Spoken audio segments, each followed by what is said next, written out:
Okay, so everyone, welcome to Kedul Kol Shira in partnership with Breslov.org and of course Yeshiva Ter Shimon.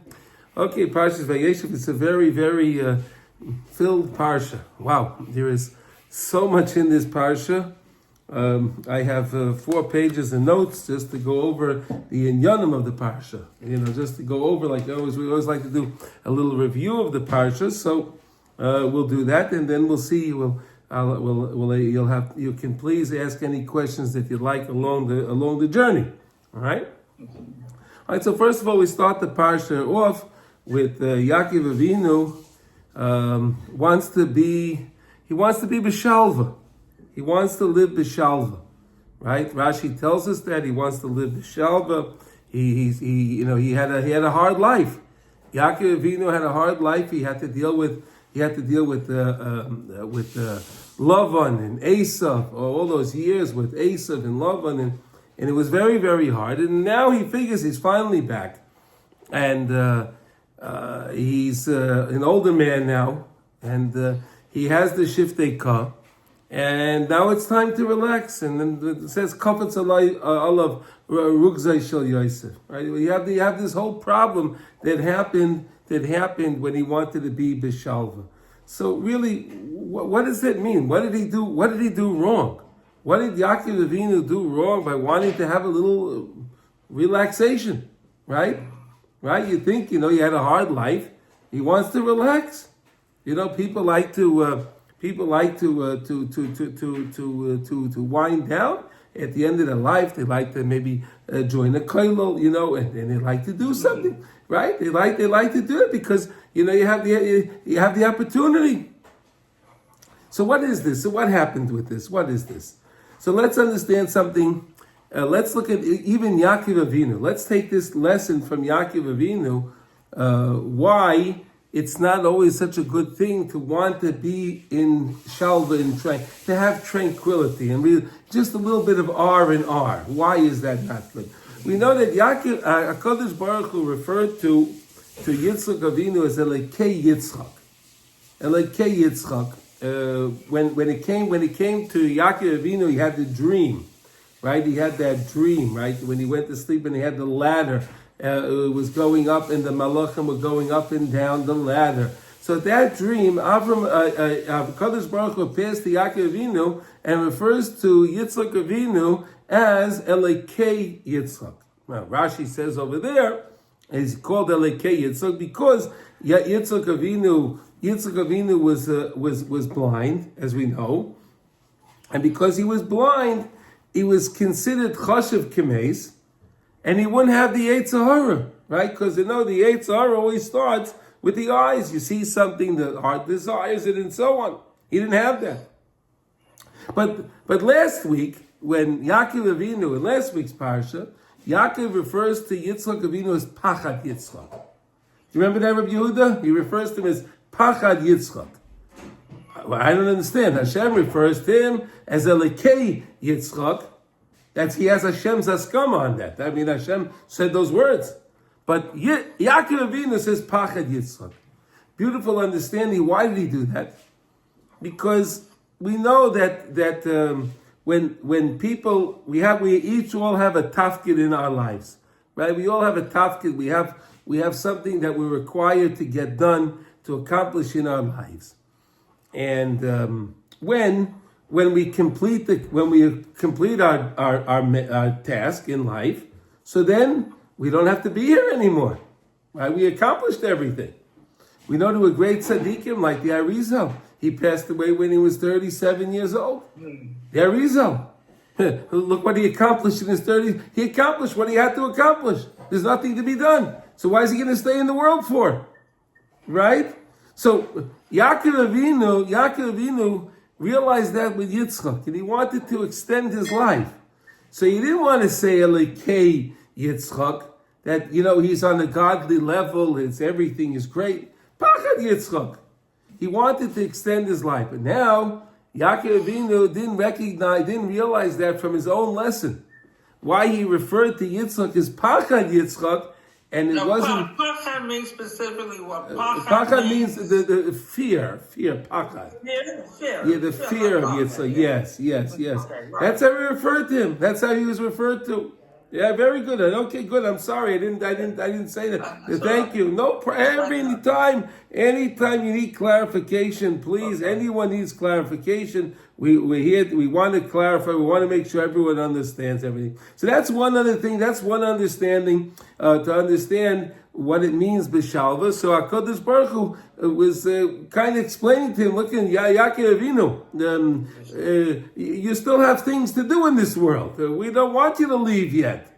So why are you trying to be b'shalva? Why are you trying to look for this tranquility that you accomplished everything you had to accomplish? Then it's time you have to check out. So therefore, that was an understanding why Yaakov Avinu wanted to have the tranquility. But really, if he would have the tranquility, it meant that it may have been the end of his life. You understand? So therefore, this is what happened. Okay, now many different things happen in the parsha.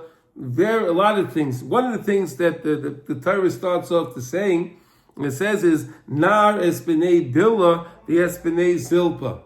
That Yosef was referred to as a Nar, and he would deal with the Bnei Bila and the Bnei Zilpa. So what does that mean? So, Rashi says that he would do maisim naris. He would do silly things. He would fix his hair, and he would make sure he looked so nice, and he would take care of his physical appearance. Right, maisim naris. That's what. But there's another understanding also that Yosef saw the wrongdoings of the Bnei Bila and Zilpa. He saw from those children, the ones that were born to the maidservants, right? 2 were born to Bila, 2 were born to Zilpa. He saw that, and he didn't rebuke them for it. Why didn't he rebuke them? He didn't feel he was worthy to rebuke them. So instead, he told it over to Yaakov Avinu. He told Yaakov Avinu, so therefore Yaakov Avinu will be able to rebuke them for the things that they were doing wrong. Right? He was a little older than them. And, well, not really, but he was more, they were actually older than he was. But either way, he saw things that were going wrong that he didn't like to see. And therefore, he was able to do that. And therefore, Yaakov Avinu was very, very happy with that. He was very, very happy with that when that, and then that's the explanation of the dibasam ra. He brought the dibasam ra to Yaakov Avinu. He brought the bad. Look what they did. They did this. They did that. He would tell over. Like the kids do that, right? The kids like the mommy, do you know what he just did? The daddy, look what he just did, right? The kids do that. That's what he was doing. That's what that was going on. The B'nai, okay. Now,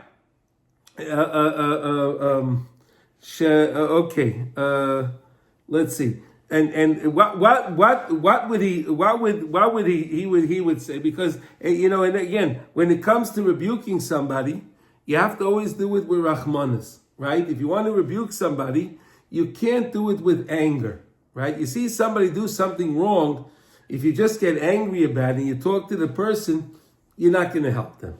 It's not going to work. Adarabba, you may turn them away. Right? You think you're doing them good, but you may wind up turning them away. But if you come to them through Rahmanis, right? You come to them with Rahmanis, with mercy, and you have mercy on them, you realize that they're making a mistake, and you want to help them for eternity. You want to help them because you realize they're making a mistake, and you come to them in that way. It's a better way to anyone to ever accept any kind of rebuke. Okay, if you do it in the way of Rahmanis. Now, here we have another idea. So there's another thing of the Dibasam Ra that they told Yaakov. One of the things that they said, Shahayu Eichlin Eva Minachai. They said that that they were eating Eva Minachai. That means you're eating a piece of meat, you take it off the live animal and you eat it. Eva Minachai. Not a good thing. So what happened? What happened because he said that? So that they wound up slaughtering the goat when they sold Yosef. right? They sold Yosef. Later on, I'm just going ahead a little bit. They wound up selling. When they sold Yosef to the Ishmaelim, right? To the merchants, right? So they sat down and they slaughtered a goat.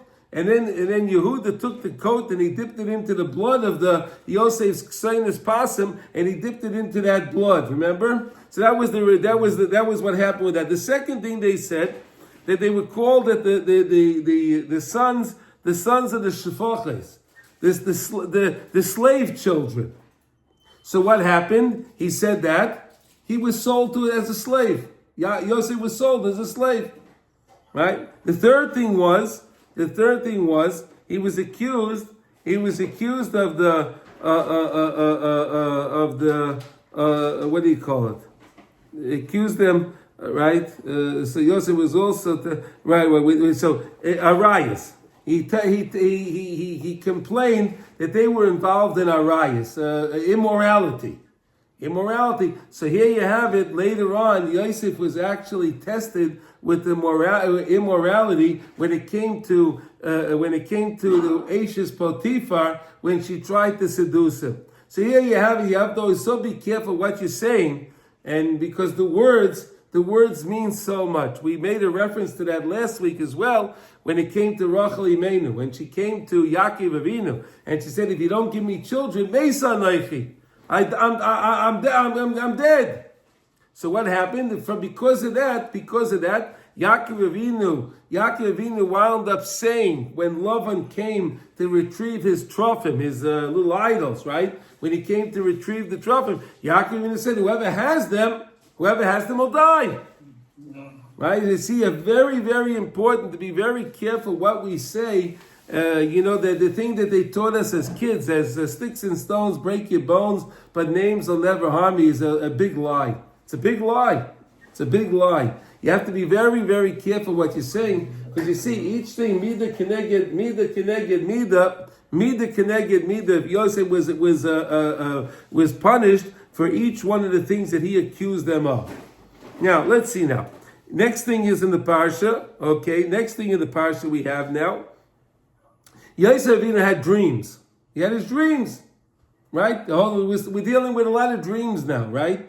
We have the dreams of Yosef, and then later in the parsha we have the dreams of the baker, and we have the dreams of the winemaker. Next week's parsha in Miketz we have Pare has his dreams. A lot of dreams going on now. A lot of dreams. Yosef had a dream. Now Yosef has a dream.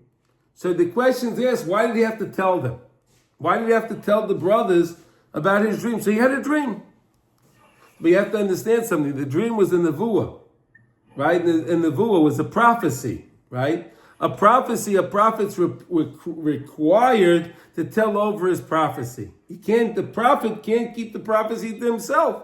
The prophecy has to tell over to the people. Therefore, Yosef had to give over the prophecy and tell it over to them. The question's asked, why did he have to tell over the second dream? They were really the same thing. The first dream, there were bundles that they were filling bundles, and then all of the bundles wound up bowing down to his bundle, right? Wound up bowing down to Yosef's bundle. In the second dream, you had the stars, right? You had the stars, and they were bowing, whatever, and they bowed down to him. And then there you have it again. It was the same thing, but the only thing that really changed were the props. But it was the same message that Yosef was going to become the king. Now, if you really think about it, let's think for a second. Originally, Yaakov wanted to marry Rachel, right? He did not want to marry Leah, right? He wanted to marry Rachel. Now, had he had married Rachel first, and Yosef would have been born, who would have been the Bechor? Yosef. So really, rightfully, Yosef was supposed to be the Bechor. Lavan worked it out that he wasn't the Bechor.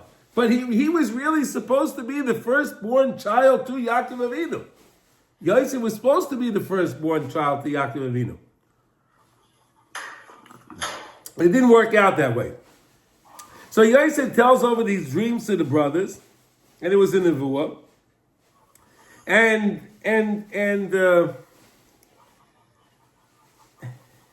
And we see over here Yaakov Avinu says he makes light of it. Yaakov Avinu makes light of it. Why? Yaakov Avinu says, he says like this. He says, well, how is it going to be? How is it going to be that your mother is going to bow down to you? How is it going to be that your mother is going to bow down to you? Your mother died. So the same way that can't come true. So of course the rest of the dream he made it also light of it because again he didn't want the sinner. He didn't want that hatred to go on between the brothers. And it said when he had the second dream, they hated him even more. So he wanted to put down the sinner. So he made light of it. Okay, now, so we went over. Now the next thing that happens is in the parsha. So Yaakov sends Yosef to go check on his brothers. Interesting, right? He sends Yosef to check on how are the sheep, how are the boys doing, and how are the sheep doing? How are they doing? So we know what happens. Yosef goes down, and he meets, he goes. The Torah says he goes from Hebron, he goes to Shechem. He goes from Hebron to Shechem.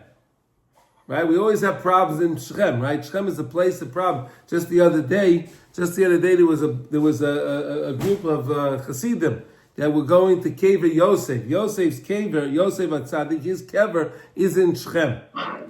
What they call, I believe they call that Nablus. I think they call that Nablus in English, okay? The Arabs were shooting at them. They were shooting at them. It's a place of perennials. It's a place of hard things that happened over there. We know that Dina in last week was also she was attacked by Shechem, right? She was attacked by Shechem in the place of Shechem, right? She was attacked by Shechem. She was violated by Shechem in Shechem. And we know that later on that the Malchus Beis David was also lost in Shechem. All right, whatever. There's a lot of things that happened in Shechem. All right, and then now it says that Yosef, as he was walking, he met an ish. He met a person. He met somebody, and he wanted to know if he knew where the brothers went. Now, he didn't know where they were. They didn't have GPSs, and they didn't have tracking devices and things like that back then. So he met a man, and he asked him who was this man? Who is this man? Ish. In the Torah, it was actually Gavriel HaMalach. Why? Because in Sefer Daniel it says Vayish Gavriel. Right? So we know that this ish that they were referring to was actually a malach that he referred to. Okay. Now, when Yaakov Avinu comes to where they are, so what did they say? Vayoymu ish elachiv. They said one to each other, Hine balachad loimois halazeh bo. The dreamer is coming. They referred to Yosef as the dreamer. They didn't take too good to his dreams, and they said, "Oh, the dreamer is coming." Viata, and then they said to themselves, "Viata lechu in ageyu v'nishlicheyu be'echad ba'boyreis v'amarnu chaya roach lo yirena ma yiu chaloi moisav." They said, "Okay, we'll take him, we'll throw him into the pit." They didn't want to throw him into the pit. That was only Reuben's idea to throw him into the pit. They wanted to kill him. Reuben said, "No, don't kill him. You don't need to have blood on your hands. Don't kill him. Throw him into the pit. Let it be from whatever Hashem wants. You put him into the pit. If he's righteous, so then he'll be okay. If not, he'll die in the pit. We don't have to do it. We don't have to do that." But you could see how much sinner they had. You could see how much sinner they hated. They couldn't stand to see him. They wanted to do something. So it says over there, Amar Rabbi Yitzchak in the Medrash, he says, Darshani, it was Ruach HaKodesh. The Torah doesn't actually tell us who was saying it. They were saying it. It doesn't say who was saying it. So he's saying there was actually a Ruach HaKodesh. There was actually a Ruach HaKodesh that came, that was the one that was speaking in the background. They took Yosef and his coat. They threw him into the pit. Right? However, and this pit was empty. Rashi says it was empty, ein ba mayim, but were nechashim and akrovim. The pit had in it snakes and scorpions. Can you believe that? The pit was filled with snakes and scorpions. This wasn't just a plain pit. This pit was infested with snakes and scorpions. And yet HaKadosh Baruch Hu protected Yosef. HaKadosh Baruch Hu protected Yosef. What was Reuben's original plan? Reuben's plan was, we'll put him in the pit, they'll leave, I'll go and take Yosef out of the pit, and I'll bring him back to our father. I'll take him, I'll bring him back to our father. Did anyone ever think, why was Reuben different than the other 8? Or the other 9. The other 9. Why was he different? What? He's the Bechor. Okay, good. Oshkoyach. So he's the Bechor. But why did he think differently than them? We know that he thought that he would be the one to take responsibility if something happened to Yosef. But you can't really say that either. Why? Because when Shimon and Levi went to Shechem on the 3rd day after the Milah, right, and they wiped out all the Zecharim, all of the males, you don't see Reuben got in trouble over there. So why is Reuben thinking he's going to get in trouble over here if all of the brothers want to do this? Why is he different than them? So I saw something so meridic I want to share with you, such a beautiful idea. Many times HaKadosh Baruch Hu will show us something to make us aware of our own shortcoming, right? We know that the Baal Shem Tov taught us that you can never see a chisaron in somebody else unless you hold the same chisaron. You can never see somebody doing something wrong unless you yourself were also have this wrongness in yourself. If you have this wrongness in yourself, then you can see it. You understand? Reuben, let's go back now. It says when we're going to go, I'm just going to go ahead a second, but it says Reuben came back and Yosef wasn't in the pit. He wasn't in the pit. He came back and he wasn't in the pit. They had sold him, right? But he didn't know that. He wasn't there. Where was Reuben? Where was Reuben? Did you ever think about that? Reuben, there's two. His turn to serve excellent. It was his turn to be Mishamesh's father. That's why he had to leave the group, because he had to go back to Yaakov Avinu and take care of Yaakov Avinu's needs. Even though Binyamin was there, right? Binyamin didn't go with them. Binyamin was still there, but Reuben had to go. Now, there's something else that says that Reuben was also involved that day. He was sitting besak, and he was in a tainus. He was sitting in sack clothes, and he was in a tainus. What was the tainus all about? What was going on? Reuben heard what was going on, and he heard that they wanted to kill Yosef, and he felt, wow, is this going to be hard on our father? He was thinking about that. But he wasn't thinking about that years back, 9 years before, when Rachel had passed away, right?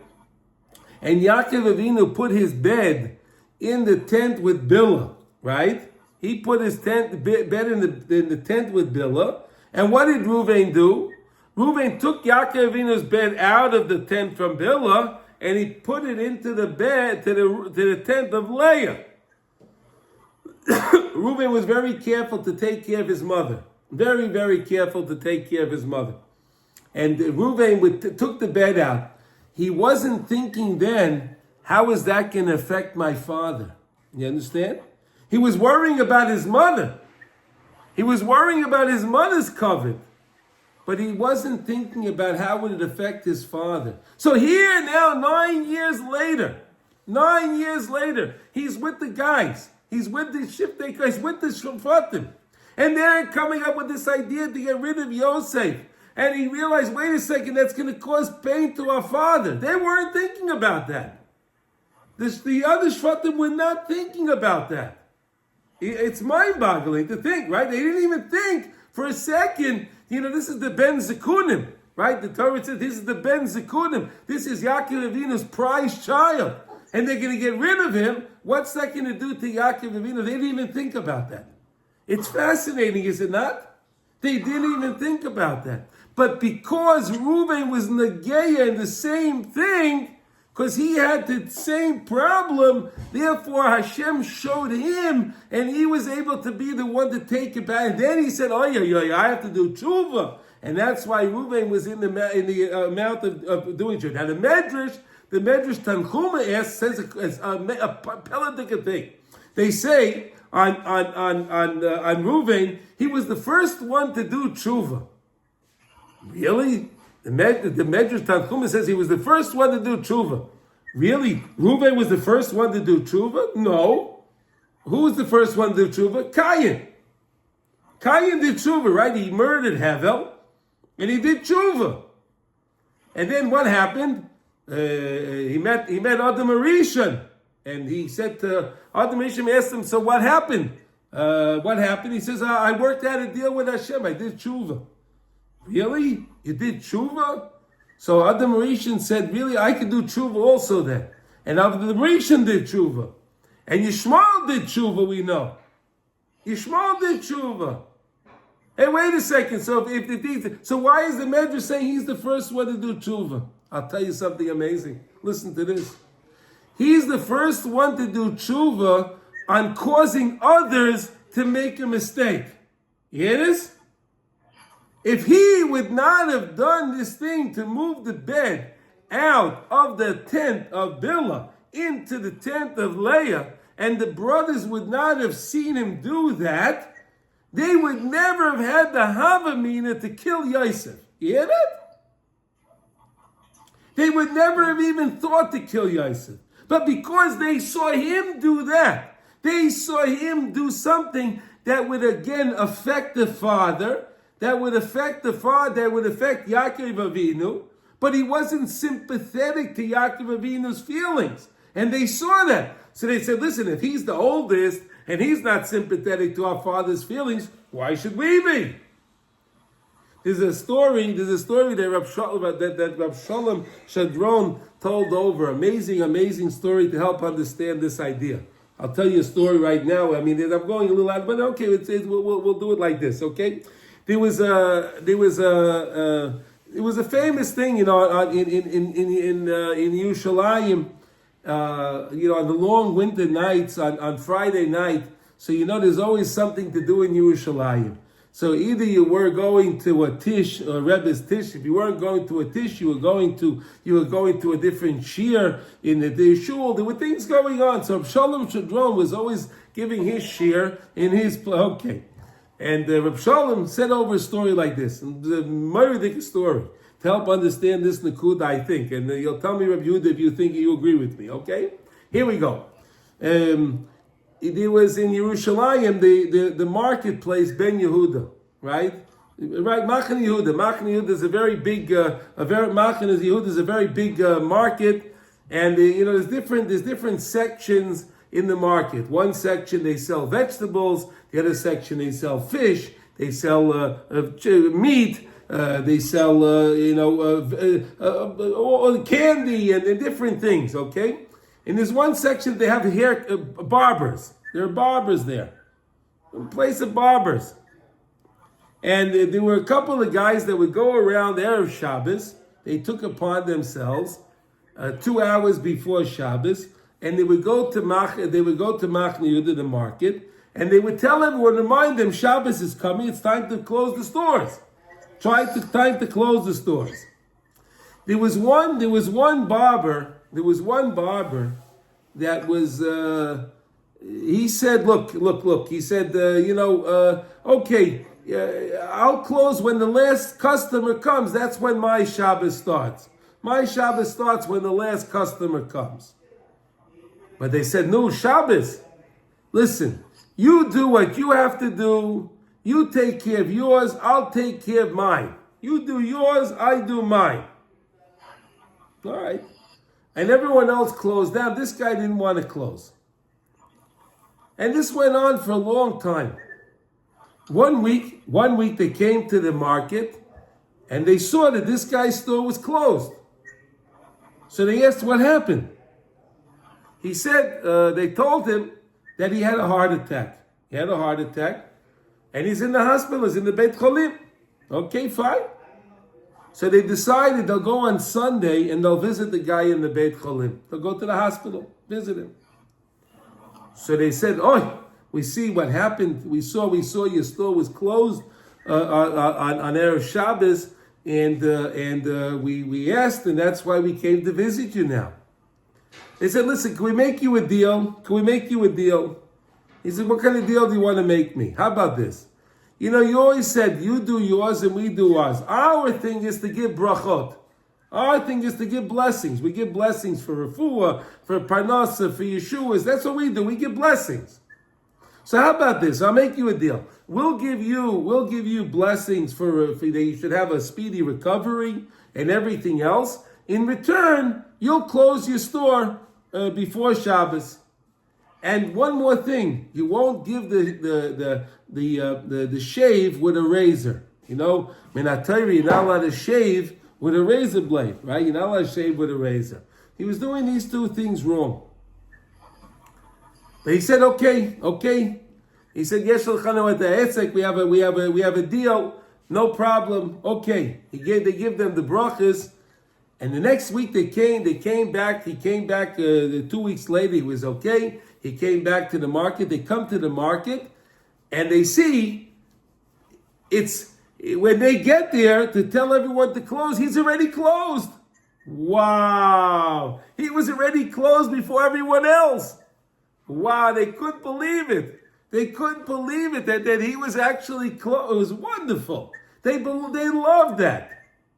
And every week this was going on.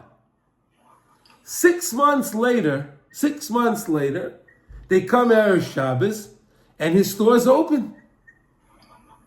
And they said to him, "No, what happened? Hakol et a bluff." You say in English, a bluff is you're bluffing, right? In Brit, they say the same thing, bluff. Hakol bluff. They said, "What do you mean?" He says, "Ani asapel lechem et hasipur." He tells them over the story. What happened. He said, last week it was my father's yard site, right? It was the yard site. So I decided I'll go to shul and I'll say the kaddish, and and it came time for mincha. So mincha was going to be at 1 o'clock. He came a little bit earlier. He wanted to say some tehillim, right? He was saying some tehillim, and he was getting ready for mincha. And he comes to mincha and he says the Ashrei, and they say the Shemayin Esrei. And meanwhile, in the Chazaretz Hashatz, two Hasidish-looking guys come in, and they have a big box. They have a box, and this box is filled with money. Okay, and they come into the base medrash, and they put the box on the table. And they start counting. Eins, zwei, drei, vier, fünf, sechs, sieben, acht, nine. They're counting their money. They're sitting there counting their money. So this Yid says to them, hey, Kvod HaTfilah, hey, what are you doing here? He shows them the sign, Asur ledaber b'shat HaTfilah. They say, don't worry about it. Al tidak. And they used to keep counting. He's so upset. This guy is so upset. He says, this is what it is. This is what the religious people are doing. This is what they're doing. Hakol et a bluff. And he told them, that's why I'm open now. I'm not interested in this. Shalom Shadron said, listen to what he said. This is Moiridik, what he said. He says, what's going to happen now after 120 years? And these two guys, they were counting the money, and they come up to Shemayim, and they lived a pretty good life. They did a pretty good mitzvahs. They did everything good. But when they get up to Shemayim, they're going to tell him, how come you were cutting hair on Shabbat? And how come you were cutting people's beards with a razor? What are you doing? You use a razor? You're not going to do that. And they'll say, we didn't do that. Oh, yes, you did. Do you remember that time with that yid that was in the base medrash? And they show him. Remember that stuff? Him. Yeah, what? So what? After we finished davening, we took $200 and we put $200 in tzedakah. We did tshuva for what we did. Yeah, but they tell him, what about him? You did tshuva, but look what you caused. Look what you caused him to do. Now he was on a good track and everything was going good because you did this. He stopped keeping Shabbos. He stopped giving the haircuts the right way without a razor blade.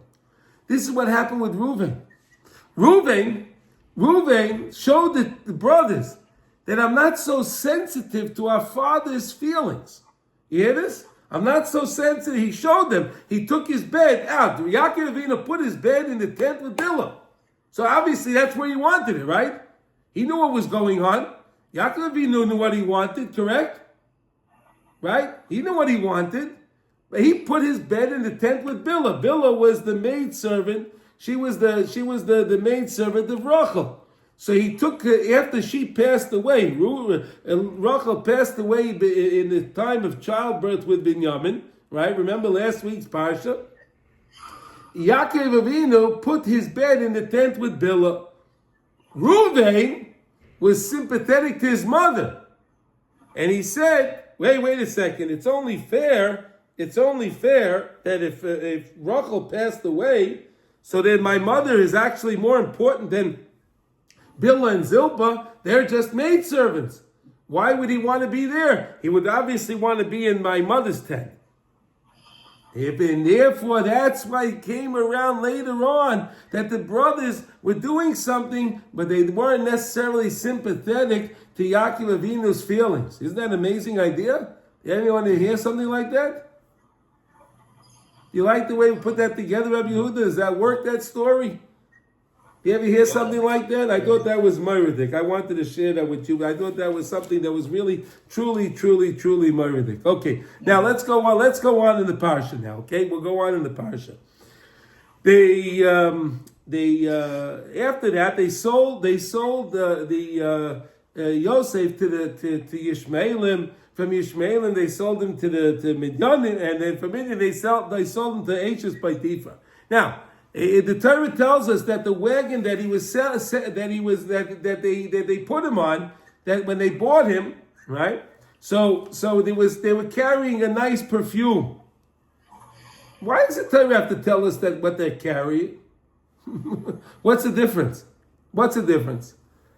I saw something amazing. Listen to this. That there was a Gezar Din in Shemayim.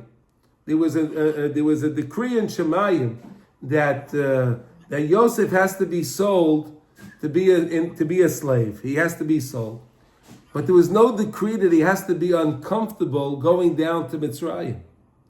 So therefore, that wagon that he happened to be sold on, they weren't carrying the regular naft or whatever they would carry, that the oils and the different things, but rather they were carrying something that had a beautiful odor.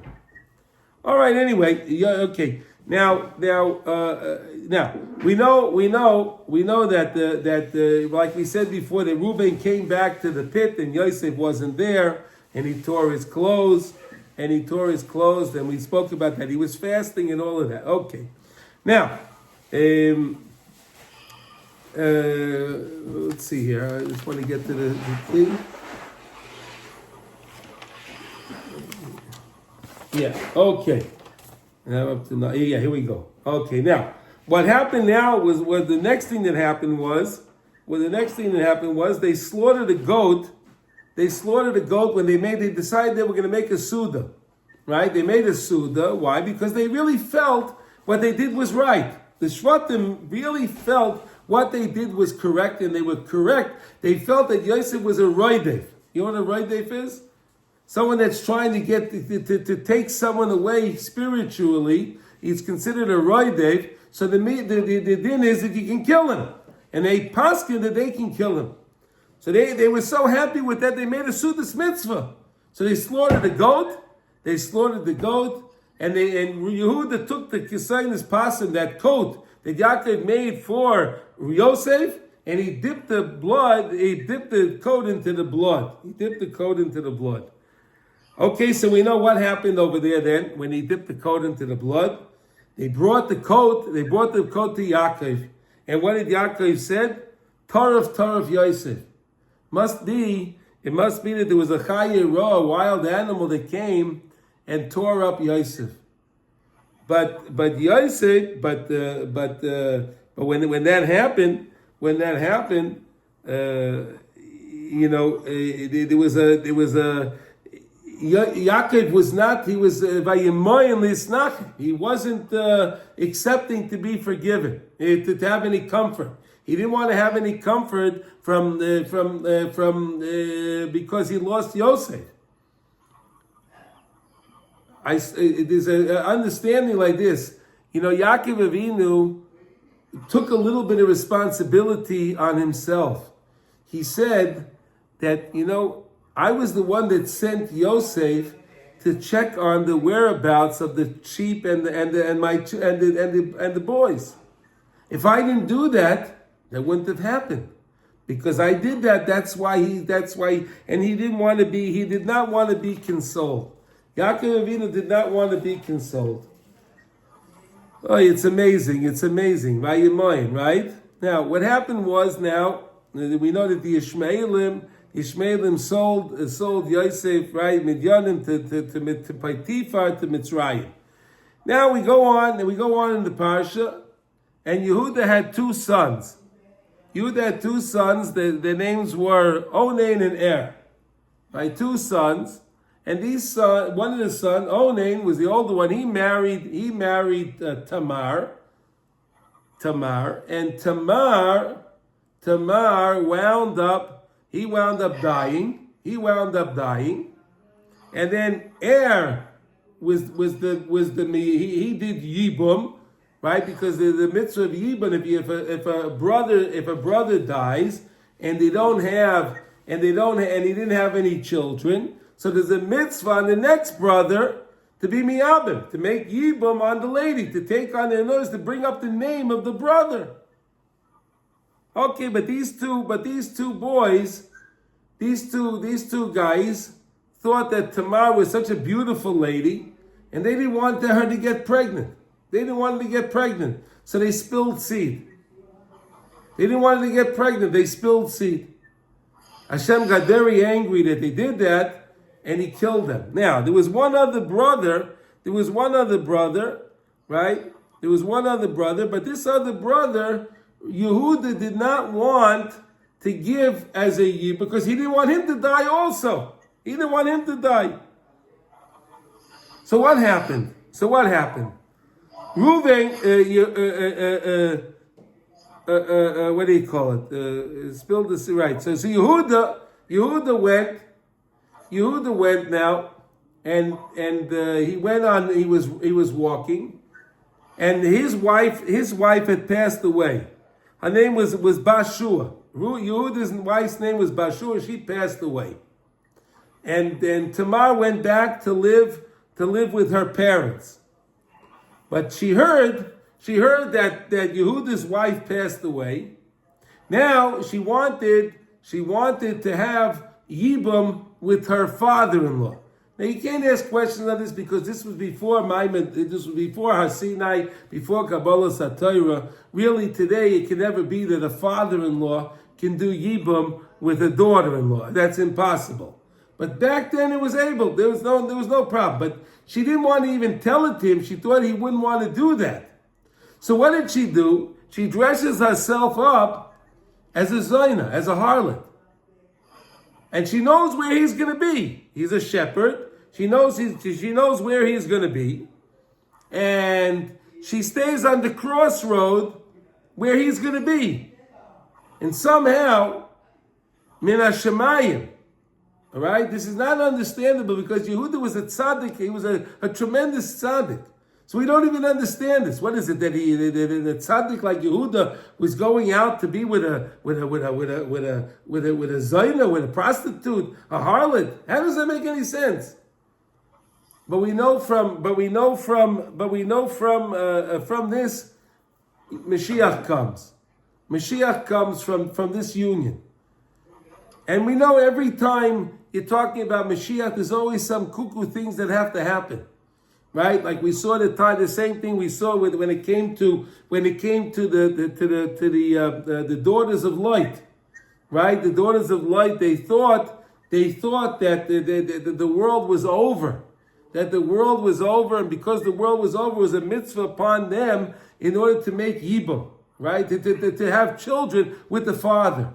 And that's where Midian and Mayav come from, right? Midian and Mayav came from that union, and we know from Rus was the Mayaviyah, from her came David HaMelech, right? All this is all the time. Anytime you're doing anything with Mashiach, it's always going to be in a real convoluted way. It's going to be in a convoluted. Why? Because the Satan, like we learned 2 weeks ago, the Satan doesn't want Mashiach to come. He does anything he can to stop Mashiach from coming. Because if he stops Mashiach from coming, he's everything's okay with him. Right? But we know when Mashiach comes, the Satan's going to be slaughtered. So he doesn't like that. All right, so either way, Yehuda winds up a meeting with Tamar. He doesn't know it's his daughter. He doesn't know it's Tamar. He doesn't know. He thinks it's a Zaina. So he wants to be with her. So she says, okay, what are you going to pay me? She says, I'll give you a goat. But I don't have it now. I'll give you the goat later. She says, okay, so what are you going to give me now? He said, well, I can give you 3 things. I have a signet ring. Here, you see, I have my signet ring. I have a wrap, a garment. Yeah, I can give you my garment. And I have my staff, my stick. You know, like the shepherds would walk with a stick. Everyone had a stick. They had like a walking stick. He had a stick. So she said, okay. He gave it to her. The Torah says that they cohabitated and she became pregnant. She became pregnant. And she wound up having 2 children. The 2 children were Peretz and Zarah. Those were the 2 children that came. She had twins. But something interesting happened. Yehuda sent somebody after this scene to go back to that place where she was and to bring her the goat that he was supposed to give her and take back his ring, his garment, and his staff.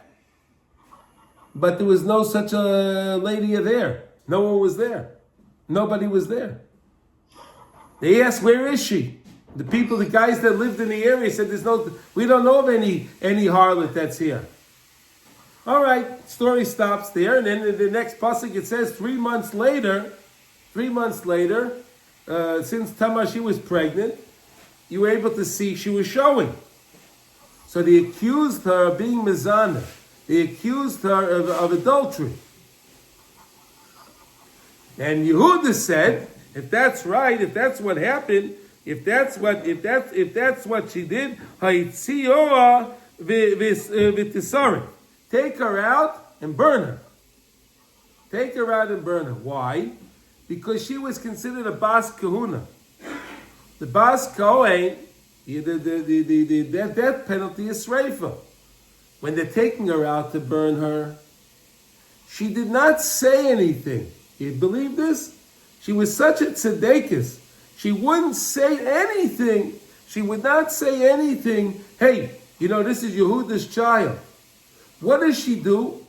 She holds up the ring, the garment, and the staff. And she said, to who does this belong to? And Yehuda said, it's mine. But she would never say anything. She would not be malba p'nei chaveri b'rabbi. She would not embarrass Yehuda. She would rather have died herself and her 2 children that are in her than embarrassing Yehuda. Amazing. What a tzaddikish this lady was. If you think about it, what a tzaddikish she was. All right, anyway, so that's that story. Okay, here we go. There's so many things here. It's amazing. All right, now Yosef goes down to Mitzrayim, and we know that he's in the house of Potiphar, right? The famous house of Potiphar. And we had the lady, the Ashes Potiphar. Her name is Zulachat, right? And this Ashes Potiphar, she spoke to her. She spoke to her astrologers, and the astrologers had told her that from this house is going to come great people. Great people are going to come from this house with Yosef. So she thought, hey, it's upon me to have relations with him, and I have to bring these great children in. So she seduced him, kept bothering him every single day. The Medrash says she would change her clothes all the time to make herself look more attractive, to try to entice Yosef. Yosef never paid any attention to her. Yosef never paid any attention to her. There was one day came, and it was the Medrash says that it was a Yom Simcha. It was a Yom Simcha and Haidah in Mitzrayim. What happened? The Nile River, when the Nile River would overflow, right? That's how they got their parnasa, right? The parnasa came from the Nile. The Nile River would overflow, and it would water all of the fields and everything else. So everybody was out in their temples, and they were praising their gods. For their shefa. Meanwhile, this lady Zulachat, she said, I don't feel too good today. I want to stay home. So she stayed home. Meanwhile, Yosef Atzadik came to work. He came every morning to work, right? He worked there, right? He was the Ish Matzliach, right? And she decided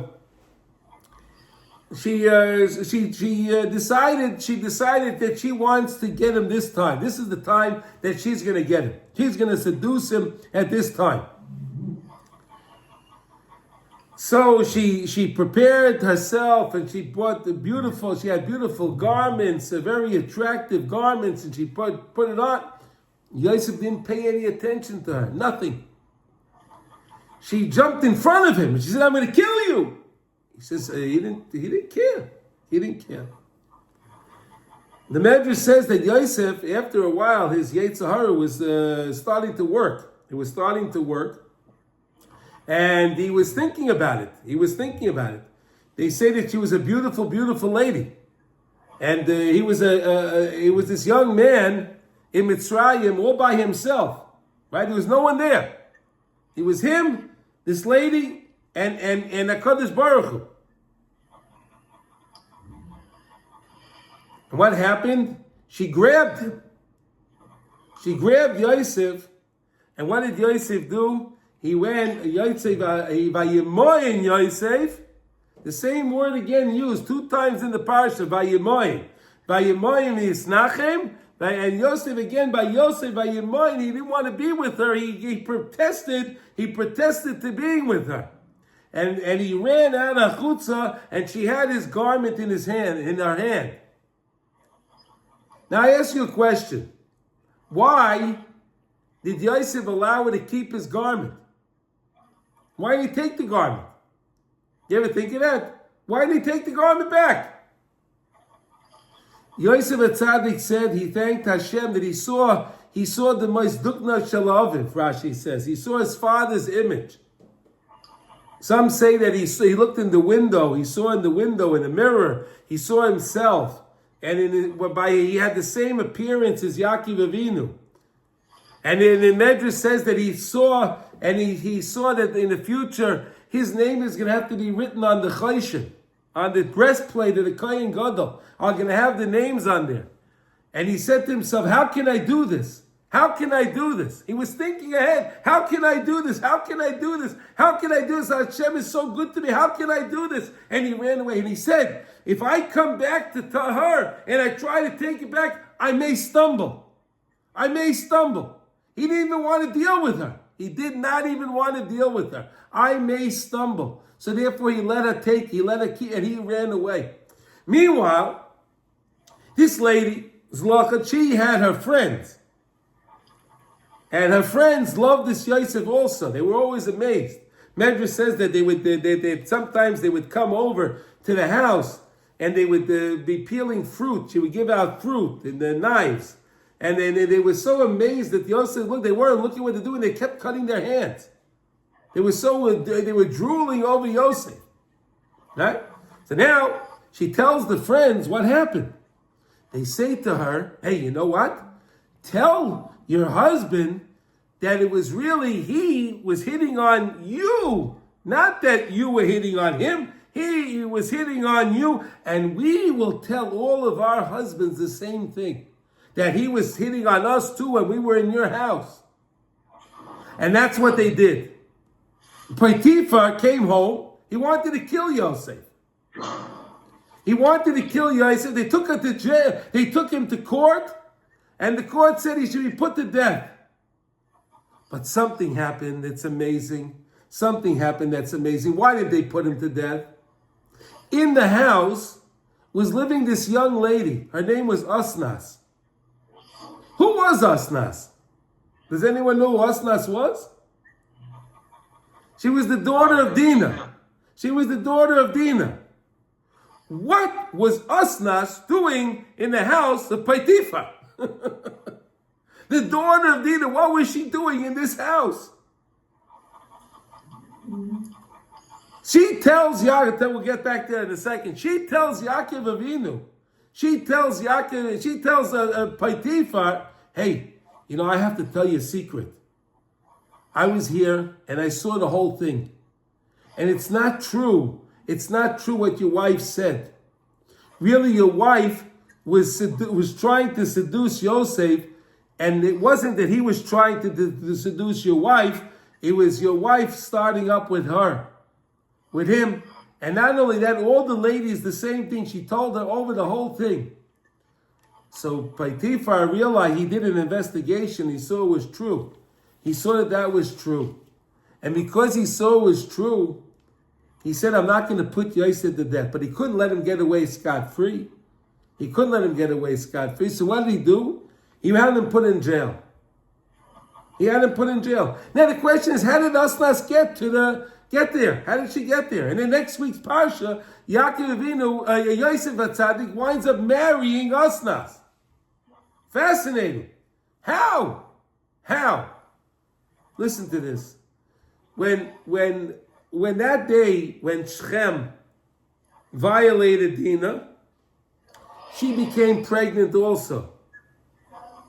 And she gave birth to this little girl. Her name was Asenath. She gave birth to this little girl. Yaakov Avinu said, I want to take care of this little girl. But Yaakov Avinu couldn't keep her in the house because the boys didn't like to see this. They said that our sister was violated. How could this be? So Yaakov Avinu made, there's two different girsas. One says that he made her a necklace. He put on a necklace that said Ivri, and one said he put on a necklace of Dinah. He put the name Dinah on the necklace. Either way, it doesn't make a difference. Doesn't matter. And then what happened was he put her in the reeds. There was some kind of reeds, some kind of thorn bush or something. He put her there. And that's why she was called Asenath, because an Asenath is considered like a bush. So that's why she was called Asenath, or whatever.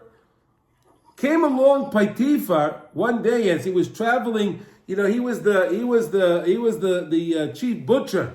He was the head meat provider for the house of Paro, right? So he was traveling down the roads. He was traveling back from Canaan. Somewhere from Canaan, he was traveling back down to Mitzrayim, and he heard something rustling in the bushes. So he went to see, And he sees a little girl. She's abandoned. He took her. He raised her. He brought her home and he raised her as his own child. Unbelievable. And she's in the house. Look at the hashgacha of HaKadosh Baruch Hu. Look at the hashgachas Hashem. How Dinah is going out. Dinah's going out one day and Shechem violates her. She has a child. This child gets taken down to Mitzrayim. In next week's parsha, I'll just give you a preview. We know when Yosef he interpreted the dreams. He interpreted the dreams for the butcher, and he interpreted the dream for the winemaker. The winemaker and the baker, right? So the winemaker, he interpreted his dream that everything was going to be okay, it'll be restored to be the winemaker for Parai again. He was put in jail, and the baker is going to be put to death in the Kachav, and that's what happened. Next week's parsha, Miketz, going to be Shabbos Chanukah. Wow, unbelievable, right? So, what happened? Yosef was made the viceroy over Mitzrayim. Anywhere he went, anywhere Yosef went, the women were going crazy for him. He was so handsome. They would take jewelry and throw jewelry at Yosef. They would throw their jewelry at him. So this girl, Asenath, she also did what they did. But she didn't really have much jewelry. She had that necklace that either said on a Dina or Ivri. Or maybe it said on a Dina Ivri. Who knows? And she threw the necklace at Yosef, hit him in the chest. He saw this. He saw Hebrew letters. He says, wow, who is that? And he saw it was Asenath, and he realized that if she had this necklace, she's from his family. Because otherwise it makes no sense how Yosef took a Mitzri girl and he married a Mitzri girl. How was he able to do that? But now we understand, if he understood it was from his family, actually, from the Ivrim, from the Jews. So then we understand. You see how HaKadosh Baruch Hu Mamish is behind everything. It's all the Yad Hashem. Hashem is hidden into every message in the Torah, everything. And these parts, I'm sorry, I did as much as I could in the Parsha in the hour that we have. Did I cover enough ground, Rabbi Yehuda? Yeah, did I do? I tried my best to prepare this, to keep everyone interested here and to keep this going. There's so much more. So much more. So I was trying to pick and choose what to put, but this is what I came up with. Baruch Hashem, Haidul Hashem. It was the Siyata D'Shmaya. So I hope you enjoyed it. I prepared another lesson for you over here, but all right, we're out of time. So I want to wish everyone a Gevaldige Shabbos. And Yishkoyach to you for joining. And Emir Hashem will meet again next week. It'll be Erev Chanukah, right? I think next week, Wednesday, is Erev Chanukah? Yes. Right. It's coming up. Erev Chanukah. Wow, I don't know how I'm going to do that because it's going to be my candle. Okay. I guess we'll do the class too. Okay. So Mitzvah Hashem will meet next week as well. Okay. I'll prepare something for Chanukah to get us into the idea of Chanukah. These parshas are also connected to Chanukah. And I thank everyone for joining, and we should hear all B'Sayros Tovos. We should see the coming of Mashiach Tzidkeinu, B'Karav B'Yameinu. We should know about to go to Yerushalayim, Ir HaKodesh, with the Binyan Bayis Shlishi, on Har HaBayis, B'Karav B'Yameinu Mamish. Everyone have a wonderful Shabbos. Amen. Thank you. Recording stopped.